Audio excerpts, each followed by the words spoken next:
Okay, class, welcome back to English 1301 in our continuing journey with the profile essay here at El Paso Community College during this spring semester. Now, I've sent you all the handouts in regards to the next segment of writing that we're doing, profile writing, and you have read those or you're in the process of reading those. Now, make sure that you're following the calendar, you're following the homework, what is asked on there. My job as a professor is to now to lecture on this and illuminate this for you. So, one of the things is I have found out when you're watching these lectures, class, please take notes because they cover a lot, and so sometimes a student will say, Mr. Welsh, I am lost. And I'll always ask them, did you read all my announcements? Have you studied all my announcements? Have you studied all the handouts? Have you studied the course policies and calendar? Have you done the homework on the course policies and calendar? Have you taken in-depth notes during my lectures? Okay, that's what we do in college. That's what a successful college student does. That's what I did in college. Okay, so with that said, we're going to talk about the profile today, and I'm going to help you with these, class. We're going to talk about that. First of all, the first thing we need to do is we need to talk about your deadlines, because once again, remember, I've graded, class, a lot of memoir portfolios. I've read some really good ones, all right? Combination, we'll talk more about my grading techniques after I get these essays back from my students. I'm grading now 7 days a week, okay? I've read some really good profiles. I have 4 classes of of memoirs to get to. And so I'm sending those back. I think by mid next week, I should have them back, and then I will do a lecture that talks about my grading techniques. There's a lot of terminology on, once again, how I grade an essay. I'll explain all of those. I'll also explain things like grammar errors that I saw in the papers. I will talk about punctuation. I will talk about sentence structure. I will talk about formatting essays. All these things that are expected, once again, for a good college essay, right? Things that were expected of me when I was a student, and so things I expect of you as a student to do college level work. So once those are back, I'll post another video which talks about grading. We'll talk about, once again, my standards for grading throughout the semester. Okay? So, but once again, a wide range of grades so far in these portfolios. I've read A- portfolios already, which is pretty stunning. B+, B, B-, C+, C-, D, D-, D+, and failing portfolios. I don't grade on a curve, but I read a mix of, once again, portfolios. And then if you say received a D or an F, it's all explained, and I've laid it out on justified why you got that grade. Once again, we'll talk more about that. And then, class, of course, it comes down to wherever you are, and the question is, where are you going to go from here? So let's first talk about the different sections in your deadline. So if you're in section, and make sure you always know the section you're in, section 21308 or 21355, 21308 or 21355, you will have another portfolio due on the 11th of March, all right? So just before spring break, you'll turn in this next portfolio. So that gives you a lot of time. The day that I post this is either 24th or 25th. Most probably will be posted on the 25th, Thursday the 25th of February. So your due date is the 11th. So I've got time to help you with this. You have time to help yourself. But remember, for me to grade a portfolio, I'm going to need a rough draft, a final draft, and proof that you went to the writing center. Okay? So you got time. You got to the 11th of March, but there's a lot that has to be done. Before then, I'm going to help you with that tonight. So scrutinize your time. Remember, the due date is on your course policies and calendar right here, the 11th, before spring break. I have a lot to help you with before then. Now, if you are in class 21288 or section number 21305, your deadline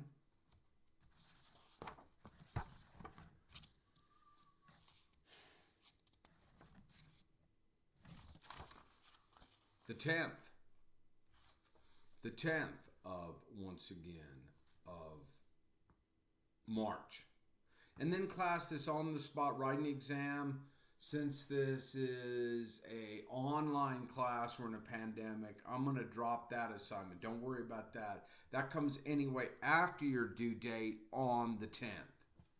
So remember, your due date, that day, you will turn in first draft, final draft, writing center verification in the correct formatting. Now, with some students so far in their first portfolio, I've asked them to make adjustments. That's my job as a professor, to help you. All right? So you can have a perfect looking college essay. And then I give you time to make those adjustments. Okay?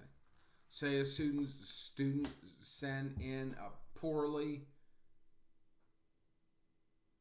formatted essay, go back and look. I sent you exactly the way an essay needs to look. I've gone over it twice. Okay? If you need to make adjustments, make the adjustments and get it back to me. I'm here to help, class. This is a learning thing. I'm not going to slam you and start taking off major points. I'm going to give it back to you until you get it down. Because the essay that you're giving me, even though it is virtually, it looks exactly like a college level essay did 50 years ago. Okay?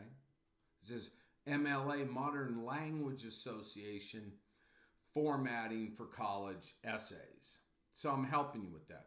Then say if you sent me essays and you didn't go to the writing center, I'm not going to grade it. Okay?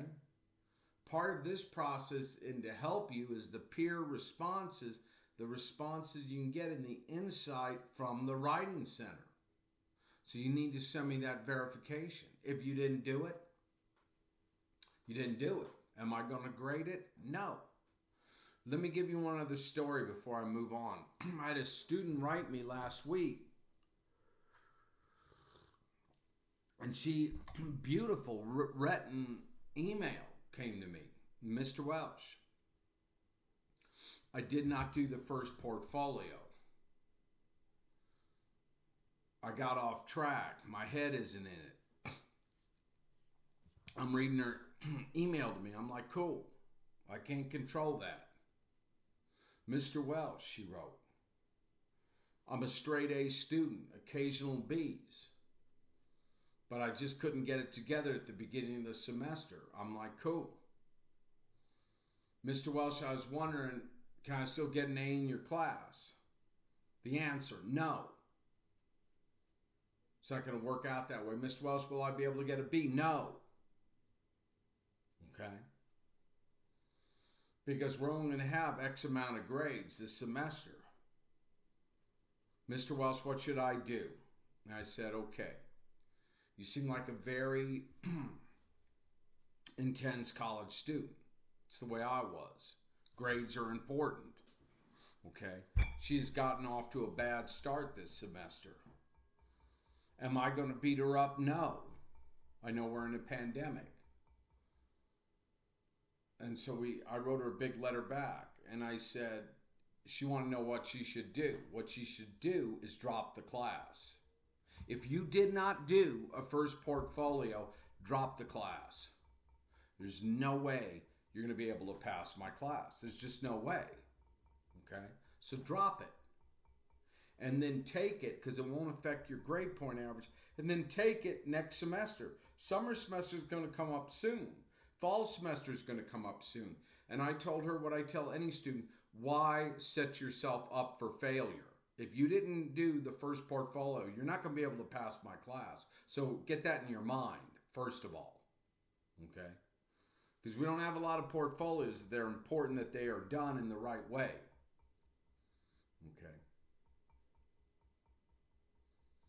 Don't set yourself up for failure. Drop the class because it won't affect your GPA. You're not going to pass. So drop the class and it won't affect your GPA. And then you know the summer semester or the fall semester, you come out and you hit it. You got to hit college from day one. You got to be on top of it. I know we're in a pandemic. It's a challenging time. I'm not judging. I'm here to help students, not to hurt them. By me hurting her would be able to say, oh, hang in there, you'll most probably do well. At best, she might be able to eke out a C in the class. This is a student that makes A's. Does she want a C on her transcript? No. She may be wanting to go to Texas, or Texas A&M, or UTEP, or Yale, or Harvard, or Cornell, or Dartmouth, or Rice, or UCLA, or USC. She doesn't want a C or a D on her transcript. So I wrote her the letter. She wrote me back the next day, said, thank you so much, Mr. Welsh, for taking the time to write to me. Thank you for being so considerate, and thanks for giving it to me straight. I talked to my parents. I'm going to drop the class. I'm going to hit in the summer. I wrote her back, said, that's what I'm here for. I've been doing this a lot of years. I'm here to help you. Drop the class. You didn't do the first portfolio. You're not going to make it. Summer semester, fall semester, when you take this class again, hit it. You hit it from day one and you stay on it. No excuses. All right? But once again, I don't judge her. I don't judge anyone because I know we're in a tough time. All right? So very good. So that's where we're going to move on from here. And I was happy to help her, as I am happy to help all of my students by helping them with reality and letting them know what's up class. We talked about deadlines. We talked about if you didn't do the first portfolio, drop this class. Very hard to pass. You could maybe eke out, if you do everything perfectly, a D or a C, but who wants that, right? Set yourself up for success. Don't set yourself up for failure, right? College is intense. One of the things that we're doing in college is letting you know that you're not in high school. So the games that people play in high school are over, thank God. There's no games here. We do the work. We dig it, we don't dig it. All right, we hit it. We find out if we want to be in college. And if we want to be in college, we do the work, no excuses. All right? And we keep moving ahead because it'll revolutionize our lives. Like it did mine. Is it for everyone? No. How good is college? Man, it's the best thing in the world. Expand everything in your life. Give you tons of new opportunities. It's the only way to get new opportunities? No. Is it for everyone? No. But it was for me, and it's for a lot of people, and I've helped a lot of people get through English classes at the community college class. Let's move on. Now, what are we doing here? With the profiles, with the homework you've been reading about. Here at class, you become a journalist. You become like an investigative reporter. You become a scientist, detective. Skills that you can use your whole life in whatever job you get. What skills am I talking about? Number one, write this down. The skill of observing. Okay. How do we pay attention? How do you pay attention to what's going on around you? All right. This changes in life. There were times in my life, like some of my students, I'm not saying I'm like some of my students, but the times in my life possibly where I wasn't too thrilled about observing things. It's part of growing up, 16, 17, 18, 19, whatever. You know, we're becoming young men and women. You get a little bit older, you start saying, hey, maybe I'm going to start paying attention to what's going on around me. Observing, right? So for this essay, you have to observe. You're paying attention. What's going on? Once again, you know, when I first came to El Paso a quarter of a century ago, I was checking out everything. I still am. Once again, wherever I go, observing, pen and paper, wherever I go, all the time. If I'm out hiking in the desert, pen and paper, once again. That's just me, once again. How do we pay attention to things so we can write about them? How do we pay, brand new journal, brand new one. How do we pay attention to things so we can once again write about them? I'm not asking anyone to have a fancy lime green ink.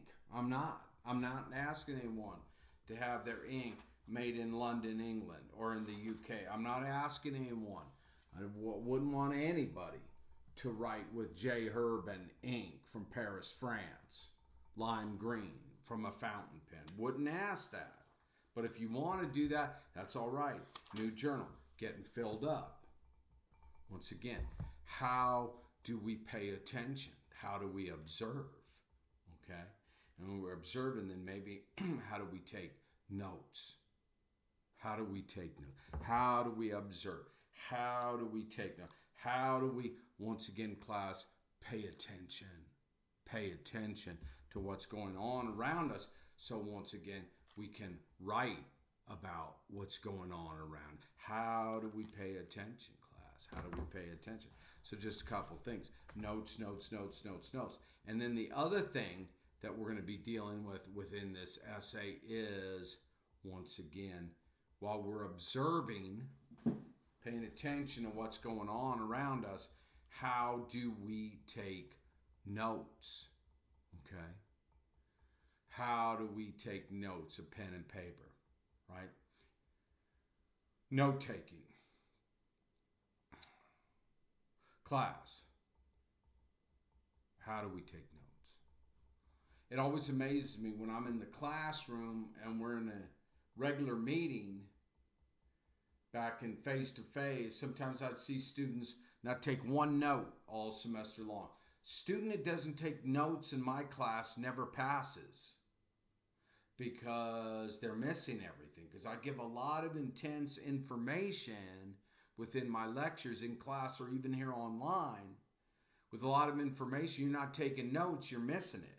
So then they'll come up to me later and, what did you say? I'm like, did you take notes during my lecture? Did you get the essence of my lectures? Class. When I was in community college and my professors would lecture, I knew because I'd taken a study skills class that my job was, when my professors were lecturing, for me to take a ton of notes. And then at the end of that class to synthesize and analyze my notes, to go back over them, to see what the hell the professor was talking about, you know, because I wanted to do well in college, you know. I knew how not to do well in school. I wanted to do well in school. So I'm taking notes. So once again, it's a skill we work on our whole life. How do we take notes? Because a lot of times we'll say, oh, I remember everything, but you don't. I don't. That's why I take notes about everything, because I don't think I have the world's best memory. So it's always notes. And then once it's in notes, look at that. That's a. You see that color there on that ink? I don't know if you can. That's German. That's a German red made by the Pelican Ink Company in Germany. I think they're in Nuremberg. Oh, it's a beautiful red. Do I expect you to write with that color? No. Class, notes, notes, notes, notes, notes. That's a stub nib. Class, and a shimmer ink. Kind of wild. Diamond, tropical glow, shimmer ink. Nice. Notes, notes, notes, notes, notes. Class. So, and then also within this, how do we look at things? How do we take notes? So we'll know what's going on, so we can capture what someone's saying. And then second, also finally, class, in this assignment, interviewing. Okay. How do you interview someone and ask them questions and get them to talk? Now, when you go for a job, class, you're the interviewee. People are always asking you questions, and you got to answer them. Okay. When we're young, we get asked questions by people, right? I've got a teenager son at home I'm very proud of. He's 17. I got a daughter who's 20 now at UT Austin. I was a teenager once myself. It seemed like it was yesterday, a long time ago. But when we're young, people ask us questions. Where were you?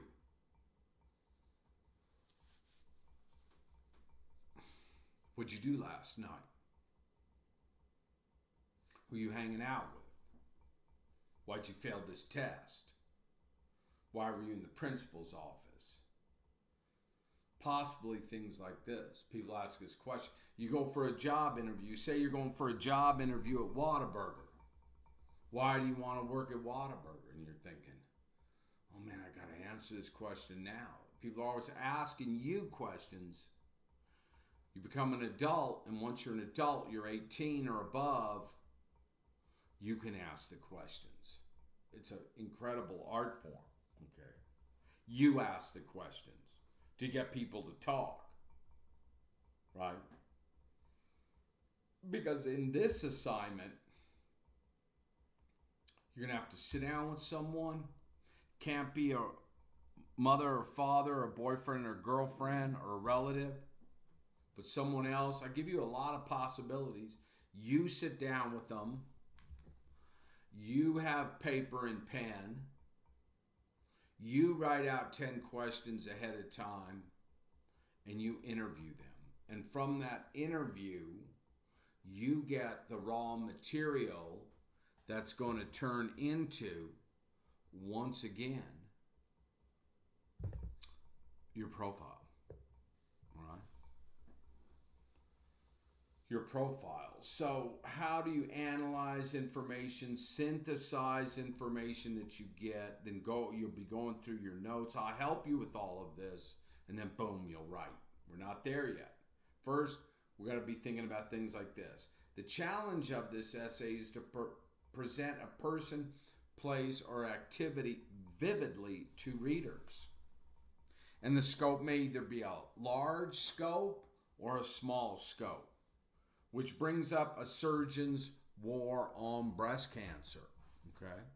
So, one of the things that we do in here, as we've done with the memoirs, we study some good examples of the type of writing that you're going to do.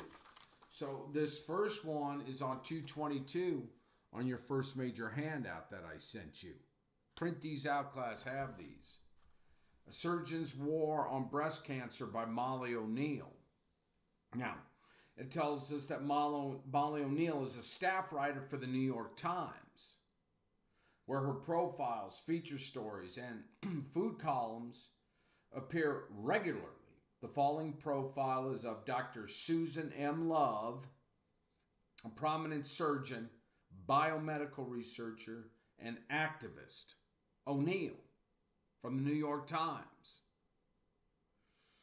effectively uses the techniques of, what did I just talked about? Observation. She's observing. The New York Times reporter went out to Los Angeles. She's hanging at UCLA, the reporter. She's observing.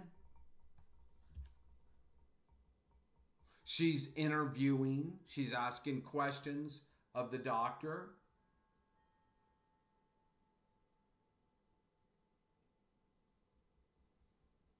And she's taking notes. Okay? She's taking notes. To effectively uses the techniques of observation and interviewing and note taking to, in the end, when she went to write this, to build a dominant impression of Dr. Love. So underneath there, then, boom, our profile that we're studying, the type of writing you're going to do for me, we're not there yet, I'm here to help you, of the profile of Dr. Susan M. Love in the essay, the profile essay titled A Surgeon's War on Breast Cancer. So, if we were in class, I'd ask you, is the scope of this either small or large? Then we'd debate that for a while, class. But in some ways, it's kind of a combination. See, if we were meeting live, you'd answer that question right now, and we'd have a debate in class. And class would be fired up and excited, and everyone would be talking. We're not in class. Well, we are, but I'm posting my lectures, so I'll help you with this. It's a combination of both. It's small because we get this incredible look at Dr. Susan M. Love. It goes in small because it talks about her glasses. It talks about what she's wearing on her doctor's uniform. It talks about her hair. It talks about her life. And then the scope of the profile is also large because it's dealing with this very large subject called breast cancer. And we already know from the odds in here in this piece of writing that I think it's 1 out of every 9 women are going to get it. Okay. So, very good. So, she had to write it. You're going to write one for me. Do I want you to be Molly O'Neill of the New York Times? No. Are you going to have to sit down with someone and interview them? Yes. Okay. It's where we pay attention. You have to do the legwork for the assignment.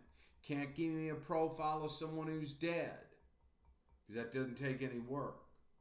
You're going to have to sit down and interview them for an hour. We're not there yet. You're going to take notes. You're going to analyze and synthesize those notes. And you're going to write an essay just like Molly O'Neill did for the New York Times in A Surgeon's War on Breast Cancer. Class, another question I ask my students, what did you like about this piece? In the past, when I've assigned the students, have said, oh, Mr. Welsh, I liked that it was informative. Mr. Welsh, I liked the details that the writer used. Mr. Welsh was very specific. Mr. Welsh, it gave us I one time had a student said, I didn't like it. I said, it's cool. I got no problems. I can't make anybody like anything. I can't make anybody unlike anything. It's a good profile. What didn't you like about it? Student said, I didn't like the fact that she was a lesbian. She was gay.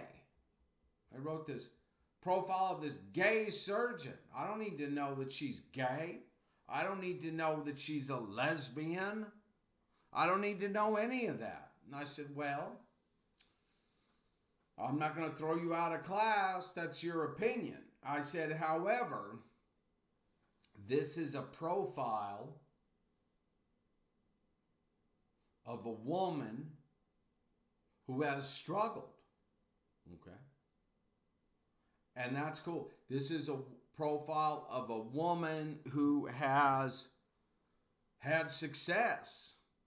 This is a profile of a woman who has beat the odds. This is a profile of a woman who has kicked ass in life. I always ask my students, are you going to kick ass in life? What does Mr. Welsh want for you? I want you to kick ass in life, right? But you have to determine what you want, right? I'm still kicking ass, or as best as I can. I'm still in the game as a writer. I'm still hustling. I'm still writing. I'm still sending out manuscripts. I'm still getting rejected. I still have completed books. I'm writing new books. I'm in it to win it. Still hustling. What are you going to do? Dr. Susan Love is a woman who has kicked ass. And we get this profile. She struggled with her sexuality. She struggled with being an Irish American woman who was a nun, a Catholic nun at one time. She struggled to have a child. She had one.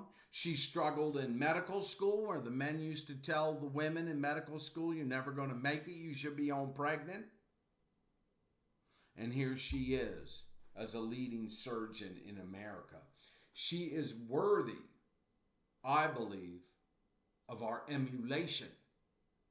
She is worthy of total respect.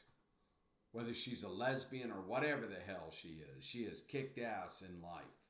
And now she's helping women at UCLA in, once again, their situation with cancer. Now, fascinating, right? It's fascinating on a lot of levels. It's also fascinating to me because this is a woman journalist writing about a woman. Okay, and I dig that. One of the reasons I dig it is I don't know what it's like to be a woman. All right. But I'm empathetic, I am empathetic,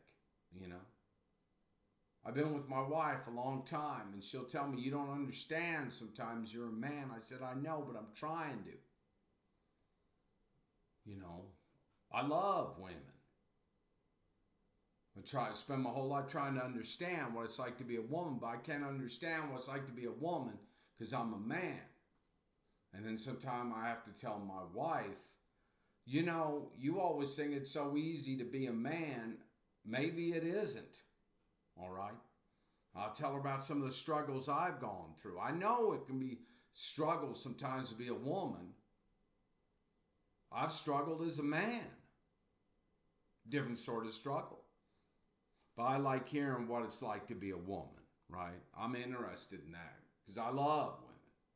And I love men, right? I find this world fascinating. And one of the things that made it more fascinating when I was a journalist working daily as a newspaper reporter is I got to write profiles, right? Like you're going to write for me. Makes the world come alive. Even when it's sometimes hard, right? Mr. Walsh, I don't like writing. Well, I don't know what to tell you. You got to write in college. Mr. Welsh, does writing take work? Yes. How much work? A lot. It depends. It's going to take me a lot of work. Sometimes it takes my students a lot of work. Once again, we surrender to it and say, you know what? I'm going to have to work. I'm going to have to work. I'm going to have to work. I'm going to have to work. I'm going to have to work. Question is, do you want to work? How hard are you going to have to work? Sometimes my students don't have to work as hard as I do because they're smarter than me, or they're faster than me, or they're brighter than me. Mr. Welsh has to work. Still working. Class, The Surgeon's War on Breast Cancer. What does the author do that might be helpful for your own writing? Go back and study this piece of writing. Read it 3 or 4 times and look at the way Molly O'Neill has written it. Sometimes those students say, well, I like the way she uses quotes. I said, cool. You're going to have to use quotes in your profile. Mr. Welsh, I like the way she varies her sentences. Great. That's what writers try and do. Mr. Welsh, I like that she's given us a lot of details. Great. That's what you're going to have to do for us, or for me when I go to, as best as you can, class. Am I expecting you once again to be Molly and O'Neill of the New York Times? No. I'm expecting you to be you. This is a challenging assignment. It's a challenging type of writing. Can you do it? Yes. When is it due? I gave you the due dates. You got to get on this. but you have some time. It's going to be due just before spring break. Class, very good. What does the author do that might be helpful in your own writing? Look at her, the way she uses quotes. Look at the way she structures it. Look at the way she gives us details about Dr. Susan Love. Look at her insights, class. Once again, and the journey continues. We'll all approach this. It's a beautiful thing about writing. We all approach it differently, right? And we all give us ourselves the freedom to be ourselves. You be you. You be you. You wrestle with the language. You keep your journey up with the language. Don't let anybody stop you. The only person who can ever stop you in the writing game or in writing for college or writing essays is yourself, and don't even let yourself stop yourself. If you dig it, it's going to take work. Stay in the game, stay in the game, stay in the game, stay in the game, right? It's like, we all can't be Tom Brady of the Buccaneers. And before that, the Patriots. We wouldn't want to be. But whether you love him or hate him, Tom Brady stays in the game hard and intense. The quarterback for the Buccaneers, right? Greatest quarterback that's ever lived. Stays in it, stays with it. He's obsessed with it. We can't all be that way. We got to stay something. How did Michael Jordan get so good at shooting baskets? Shot a lot of them. See, he had talent, but he worked his ass off too. Class, very good. So go back and look at that type of writing you're going to do for me now. Let's go to this other piece of writing. Let's see, how long have I been on here? Almost 40 minutes. We're going to have to wrap this up soon. Class, interview with an artist. Exactly what you're going to do for me. This is Betsy Buffo. I give you this handout. Study it. Read it. This is not a perfect student's essay, but it is a student's essay. B plus, A minus. Very good, very clean, perfect, no. Written by an English 1301 student. Interview with an artist. Betsy Buffo. That's B in the front, B in the back. B in the front, B in the back. B in the front, B in the back. That's Betsy Buffo. Sat down with Derek Washington, this African-American artist, in a coffee shop in Florida, Ybor City. Sat down in the OVO Cafe with him for 1 hour.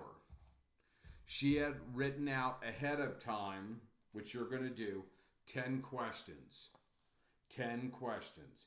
She sat with him for 1 hour, which you're going to do. You could do this over Zoom, class, when the time comes.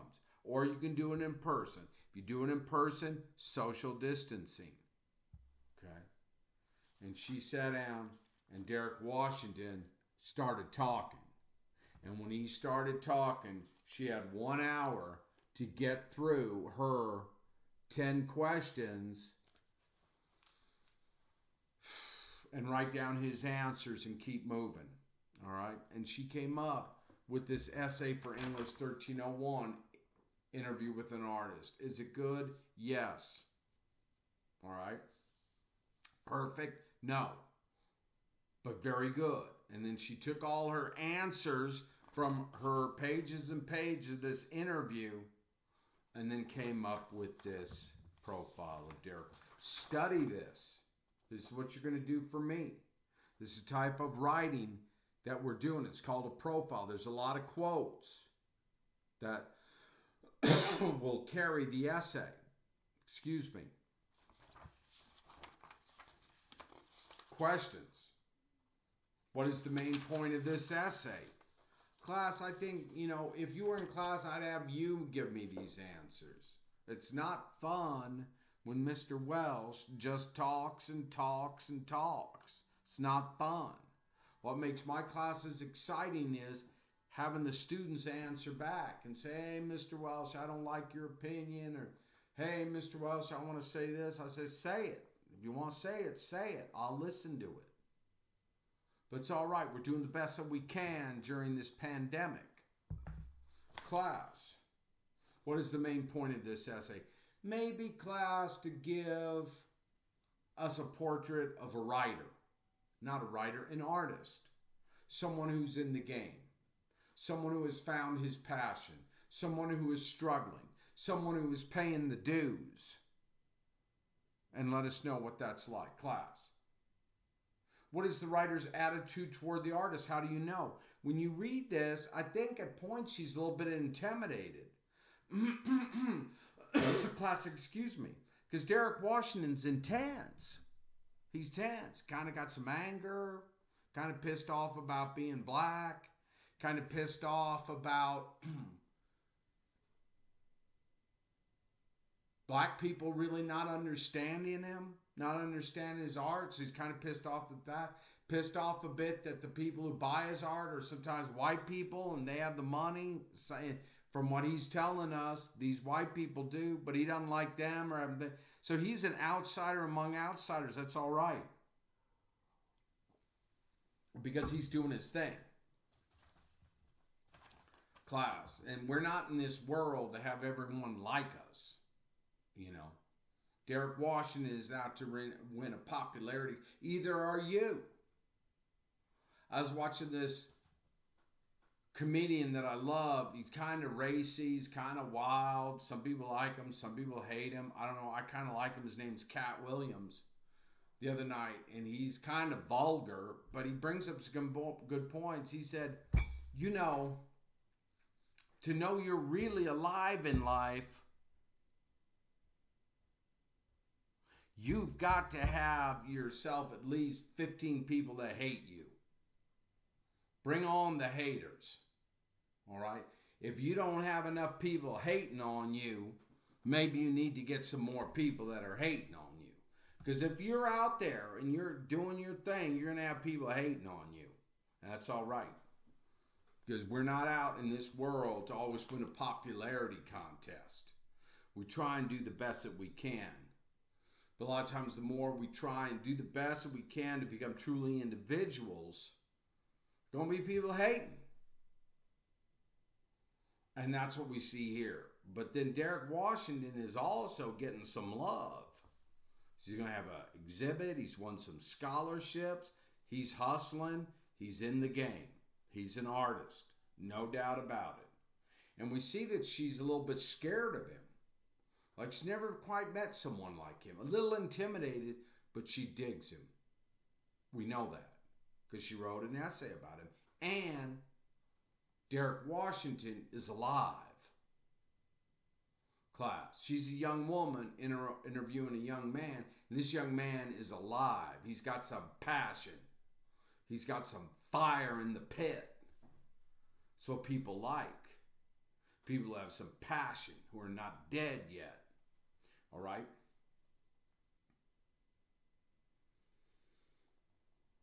And then they ask us, how does she interweave description? Note, class, how she does it. She'll give us a little description, little background information about Derek Washington, some of the things I'm going to help you with for your next lecture, and then boom, quote. A little more background information, boom, quote from him. And she lets it flow, right? And all I want to see is a profile. I'll ready to say, hey, 700 words, your essay's going to be. I want to read it and say, cool. Let's see. They got the right format. Let's see. They got a rough draft. Let me look at that. Let's see. Into the writing center. Let's see. Let's look at this final draft. Let's pull it up. Excuse me. Final draft's looking good. Let me get in there and grade it. All right? A lot of students will tell Mr. Wells I didn't get any grading in high school, in my English classes. Mr. Wells is here to help you. I grade your papers. You don't want a professor and grade your papers? Go take another English class. There's plenty of them out there. Teacher won't even grade your paper. Slap a grade on it. A. You have no idea why you got an A. You got no idea why you got an F. I'm here to let you know why you got either of those grades or anything in between, and to justify it in order to help you, like I was helped in college. Class. Final question here asks, if you were Betsy Buffo's peer editor, what suggestions would you give her to strengthen this essay? This is a good essay. She may have been on a word count. On your memoirs so far, word counts have been good.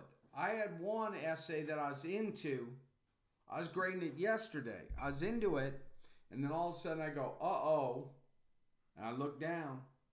I said, oh man, to myself, this student has gone 48 words over the 1,000-word limit. But I was going with it. It was a pretty good essay. I was into it. 48 words over 1,000. I said, I'll read it. It was much more than that. I'd kick it back to him and say, give me 1,000 words. I didn't ask for 1,300. I'm not going to grade a 1,300-word essay. But this one I did grade it at 1,048. It was good. It's a good essay. Just like if a student gave me an essay, 600 words essay, I'll kick it back to you. Give me 700. It won't be enough. 700 to 1,000 words. If you were Buffo's peer editor, question number 8, what suggestions would you give her to strengthen this essay? I've had students say, Mr. Welsh, I'd like to know a little more about Derek Washington's background. I said, I'll buy that. I'd like a few more sentences too. Another student said, Mr. Walsh, I'd like more images of what his art looks like. I said, you know what? I like that too. Let's go back to Mr. Walsh, I'd like to know more about his background. I said, yes, because she says in here he's an angry black man, right? And that's all right. I mean, I grew up in South Central Los Angeles. I'm from the ghetto. So if you tell me you're an angry black man, I want to know why. Are you with me, class? Do you get his ass kicked too many times in the neighborhood? Were people taking shots at him? What's he so angry about? Because you know what? Here's the bottom line. In all the years that I've been alive, I've known a lot of angry white people, all right? And I've known some angry Mexicans and Mexican Americans. And I've known some angry black people too. So if you tell me angry, I'm going to say, you know what? Blacks aren't the only people who are angry. A lot of angry white people that I've met too. And a lot of angry Mexican people too, and Chicanos. You tell me why you're angry and I'll listen, all right? So I'd like to know a little more about his anger. But in the end, when I read this, and I teach this, and I think about Derek Washington, the artist, simply, what do I want for him? This man, his profile in the essay, the best. What are my hopes for him? My hopes for him is that he could continue doing his art. My hopes for him is that he didn't die young. My hopes for him is that he found some success. My hope for him is that he had some hope in life. My hope for him is that he stayed in the game, because it's a tough game, all right? It's tough being an artist. But you know what? It's tough on the journey to becoming Tom Brady. It's tough on the journey to become LeBron James. It's tough on that journey to become anything that's going to take work and dedication. So, I like Derek Washington. I like him. I want the best for him as a young man. You know, the good thing is nowadays I could go right now to my phone and go to Google and put in Derek Washington artist and see what happened to him. You know, there could be nothing there. Sometimes people tell me that, you know, nothing. That's all right. I'm saying, wow, well, I don't know what happened to him. And then sometimes I've had people tell me, oh, Mr. Welsh, outside of the college that, I've done this, this, this, and this. They give me all this stuff and I'll take notes. And I'll say, all right, let me see what you've done. I'll put you in Google. Nothing. And then sometimes there'll be a lot, right? So once again, that's the interesting thing about nowadays. If you want to talk the talk, let's throw you into Google and see if you can walk the walk, right? See who you are, see what happened to you. My hope is that Derek Washington, A, is still alive, B, doing well, C, is realizing all his dreams, and D, as he defines it, is having a successful life. That's also what I want for my students. That's also what I want to do for my students. Class, here's your homework. Here's your homework. Write this down for me. In addition to what's on the course policies and calendar, list several unusual people or places on campus or in your community that you could profile. List several unusual people or places on campus or in your community that you could profile. So right now you're just going to make a list for me because you're going to think, wow, I'm going to have to write this essay for Mr. Wells. Who am I going to profile? Who am I going to spend time with? So start shaking down your memories and thinking about what you might want to do. List several unusual people or places on campus, or since we're not on campus, or off campus, or in your community that you could profile. Remember, no mother, father, boyfriend, girlfriend, none of that stuff, aunts or uncles. You want someone outside of your family. Which of these would be most interesting to you and why? Which of these would be most interesting to you and why? And what seems special about him, her, or it? So, the next time I put up a lecture, you're going to have that list. In the lecture, next time, I'm going to give you about 100 possibilities of profiles that you could do around El Paso. I'm going to tell you once again your possibilities. Then you're going to narrow your list down. You're going to pick your person. You're going to pick your subject. Then after my next lecture, you're going to go do the footwork and get this thing done. One step at a time. All right, one step at a time. So you can make that deadline by March 10th or March 11th. All right, before spring break. So be thinking right now. Just think about that list. Look at the other homework you have to do. And if you do that, you'll be in good shape. Study these handouts I've given you. And then we'll come back to you next time. Class, it's been a good lecture day. I hope you're all staying safe and well. My prayers are with you and your family. I hope you have a good weekend. And good luck with this. Stay on track one day at a time. And those of you who have made the complete portfolio, so many of them I've given back, I've graded. Some of you need to make some adjustments on the memoir. I'll take those adjustments. I'll get those back to you. And then class will just keep moving forward one day at a time. This time of year, I grade 7 days a week. I'm grading. I'm hitting these things. Giving you all my attention when I grade your papers. Class, have a great weekend. We're coming up to St. Patrick's Day soon. I'll leave you as the Irish always say. St. Patrick's, remember, St. Patrick's Day on March 17th is the day where everybody gets to become an Irishman or an Irish woman for one day, whether you want to or not. What a fantastic opportunity it is. Some of us get to be one every day of the year, class. Every day of the year, for better or for worse. Because that whole trip has its challenges too. Being an Irishman or an Irish woman or Irish American. Class, as the Irish say, good luck, good luck, good luck. I'm wishing you well. Stay strong, stay hard, stay in the game, and have a great weekend. Take care.